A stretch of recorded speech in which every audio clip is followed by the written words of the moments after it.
Well, I've been living in Shanghai with Wuming for the last 3 weeks. I want to show you a bit of an insight into life here in China at the moment, and in particular 3 things the Chinese government have done to control the crisis that I think would be pretty hard in Britain.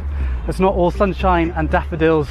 I'll talk a bit about the darker side at the end of the video. The Chinese government collect an immense amount of data about their citizens, and they're using it in novel ways to tackle the coronavirus. Every time Wuming and I want to leave the apartment complex, she's got to scan her face, and those images, as well as the images from all the CCTV cameras in China, of which there are about 200 million, are fed into a central database and then analysed using machine learning. So it means basically if you're in sight of a camera, there's about 5 on this crossroads, then it's likely that the Chinese government have analysed your face and know where you are. Another big source of data is the WeChat app. You might have heard of it.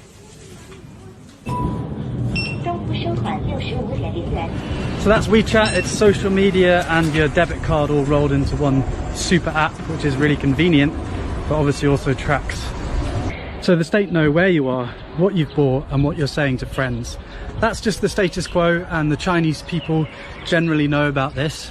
The images you see are actually from the state media. But they're using this data to try the highest tech epidemic control ever attempted. So if you get ill in China and you go to a hospital, the hospital will register with the authorities, and the authorities will pull your name down from this big database. And they have an algorithm that will be able to tell you all the different places that you've been in the last 14 days and all the people that you might have been in contact with. So the bread that you bought with the WeChat app, the baker now will be notified that they have to self-quarantine for 14 days. And the people that you were next to on the flight, they now have to self-quarantine for the next 14 days. Every single citizen has a code, red, amber or green. I guess you are yellow. Why? Why? Because you come to Shanghai, not have 14